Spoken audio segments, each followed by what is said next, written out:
From the JAMA Network, this is the JAMA Medical News Podcast, discussing timely topics in clinical medicine, biomedical sciences, public health, and health policy, featured in the medical news section of JAMA.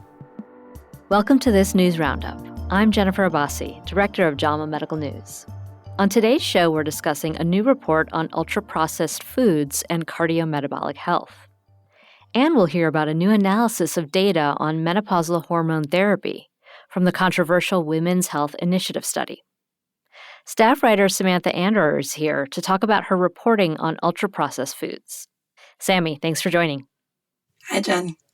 You covered a new report on this category of foods, which is increasingly in the spotlight. What did you learn? Yeah. The American Heart Association recently released a scientific advisory on ultraprocessed foods and beverages.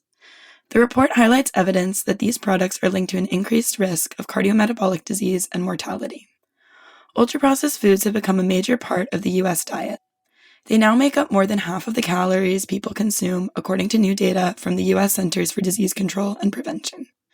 These foods tend to be calorie-dense and high in saturated fat, added sugars, and sodium. There's also growing evidence that processing itself and the additives that are often included may pose additional health risks. Processing can disrupt the natural structure of food, causing glucose and insulin levels to spike more rapidly. Certain combinations of ingredients, which aren't found in whole foods, may also encourage people to eat more by enhancing flavor, speeding up eating rates, and even affecting reward pathways in the brain. Still, the advisory notes that not all processing is harmful. Some methods improve food safety and preservation. Whole grain products, low-fat dairy, and plant-based foods that undergo processing can still be a part of a healthy diet. The main recommendation isn't very different from what clinicians have likely already recommended. Reduce intake of most ultra-processed foods and replace them with vegetables, fruits, whole grains, legumes, nuts, seeds, non-tropical liquid plant oils, seafood, low-fat dairy, and lean meats or poultry. The advisory also calls for more research into the health effects of processing and additives, as well as reforms to help consumers make healthier choices. So, Sammy, how does this fit into federal policy?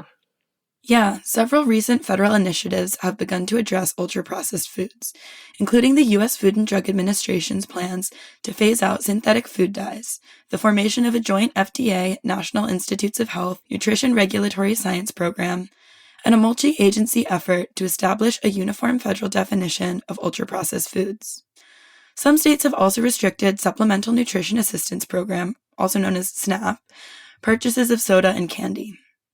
Still, there's skepticism about how far regulation will go, given the limited mention of ultra-processed foods in the MAHA Healthy Children Strategy, and uncertainty around funding for new nutrition research. So now that ultra-processed foods are so entrenched in our society, what are the key challenges to shifting diets away from them? The experts that I spoke with acknowledge that it can be difficult to change eating habits, especially when healthier foods can be harder to access and take more time to prepare. One of them said we should focus on the low-hanging fruits first, including sugar-sweetened beverages, processed meats, candies, and baked goods. But this can't just be up to individuals. We also, as a society, need to create an environment that supports healthier choices. This will require broad changes, from food marketing to cooking skills. The AHA advisory calls for taxes on ultra-processed foods, subsidies of more nutritious alternatives, and restrictions on junk food advertising. Others have suggested that the proposed front-of-package nutrition labeling should include information on processing levels. Thank you, Sammy. We'll turn now to hormone therapy for menopause. Associate Managing Editor Kate Schweitzer is here to tell us about the latest chapter in the saga of the Women's Health Initiative study. That's a good word for it, Jen. Public opinion surrounding menopausal hormone therapy is something of a pendulum. Through the 1990s, it had been held at one extreme, a miracle drug for all that ailed you. Back then, it was used to prevent heart disease, dementia, bone density loss. Women took it to improve their skin and shrink their waistlines. It was a fountain of youth in pill form. But then, in July of 2002, the pendulum swung rapidly in the other direction. Researchers behind the landmark Women's Health Initiative study halted a clinical trial early due to findings that hormone therapy increased the risk of breast cancer, heart attacks, strokes, and blood clots. Issues with the study were eventually reported. Findings had been overgeneralized, and there was an overemphasis on relative risks instead of absolute numbers, but the damage was already done. Panic and confusion led to widespread drops in hormone therapy use. Clinicians stopped prescribing hormones. Menopause education in medical schools screeched to a halt. For more than 20 years since, the pendulum has continued to swing between two opposing beliefs, panacea or poison. But a new investigation seeking to understand ideal candidates for hormone therapy may help to settle this pendulum somewhere in the center. The research, released earlier this month in JAMA Internal Medicine, analyzed data from the WHI, the very controversial study that caused that seismic shift in menopause care. More specifically, it assessed the age-stratified risk of cardiovascular disease due to hormone therapy among postmenopausal women with vasomotor symptoms being hot flashes or night sweats. What's notable here is that while prior evidence has already suggested that age is a key factor in cardiovascular risk with hormone therapy, it's never been with this specific lens on women with hot flashes. And it's an important lens considering 80% of women in the U.S. experience such symptoms during menopause, sometimes 4 to 5 times a day, and sometimes severe enough to interfere with daily life. So, Kate, what were the results of this secondary analysis of the WHI data? It found that hormone therapy not only relieved moderate and severe vasomotor symptoms, but it did so without raising the risk of cardiovascular disease, including heart attacks and strokes, among women in their 50s. To Dr. Jacques Rousseau, who was involved in both the new analysis and the original WHI research, he sees these findings as a way to, quote, clear the air, that younger women with hot flashes, many of whom aren't taking hormone therapy now, perhaps should be.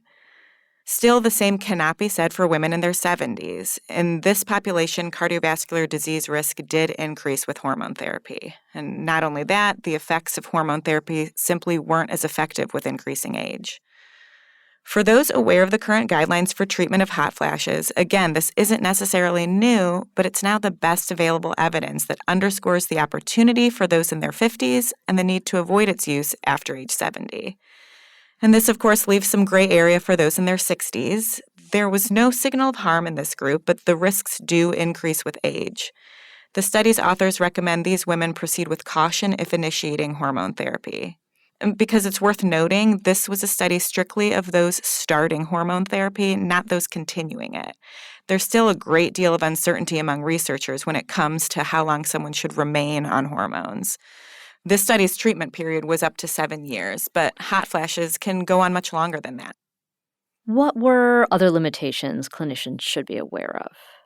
There were several. Small sample sizes for one, a lack of insight into other menopausal symptoms beyond hot flashes for another, sleep problems, mood changes, brain fog, those are all common complaints, and there was simply no tracking of those in the original WHI trials. The most notable constraint, however, is the very hormone therapies used in the trials. The WHI studied 2 oral options, both commonly used at the time. But that was 30 years ago, and different doses, formulations, and modalities exist now. Transdermal therapy, in which patches or gels deliver hormones through the skin, have shown to be much safer, in part because they bypass the liver and thus don't have the clotting risk that oral pills have. There's also non-hormonal remedies that are making their way through the FDA approval process. But research hasn't caught up to these advancements. It's unlikely we'll ever see a clinical trial at the scale of WHI for these therapies. Women's health research has historically been underfunded, and menopause is even more of an afterthought for scientists. The same goes for the clinical setting. A whole generation of physicians haven't been trained in menopause care at all. A recent study showed less than 7% of residents felt prepared to manage patients experiencing menopause. And filling those gaps are online influencers who are often promoting unapproved supplements or treatments.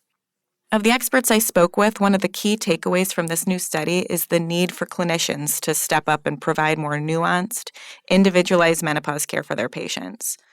Hormone therapy is neither good for all women or bad for all women. And if we continue to allow that pendulum to swing to such extremes, the overwhelming majority of women experiencing menopause at some point in their lives will be forced to endure pain that they simply shouldn't have to. All right. Thank you, Kate. If you'd like to learn more, we'll include links to the stories we discussed in the show description. And you can find all of our stories at JAMAmedicalnews.com. This month, we also covered a new National Academies report on the psychological effects of active shooter drills in schools, which are now conducted in nearly all schools in the U.S. We wrote about increasing calls for the head of the U.S. Department of Health and Human Services, Robert F. Kennedy Jr., to resign amid turmoil at the Centers for Disease Control and Prevention. We reported on the American College of Obstetricians and Gynecologists' decision to continue recommending COVID vaccination during pregnancy, breaking from the new CDC recommendations. We looked into why Alzheimer's disease is more common in women than in men. And I shared clinical research highlights from the annual European Society of Cardiology Congress. I also interviewed one of the scientists who helped change cystic fibrosis from a fatal to a treatable disease. You can find both of those interviews in this feed. Thanks to Samantha Anderer and Kate Schweitzer for joining me today. I'm Jennifer Abbasi for JAMA Medical News. This episode was produced by Daniel Morrow at the JAMA Network. To follow this and other JAMA Network podcasts, please visit us online at jamanetworkaudio.com. Thanks for listening and join us again next time. This content is protected by copyright by the American Medical Association with all rights reserved, including those for text and data mining, AI training, and similar technologies.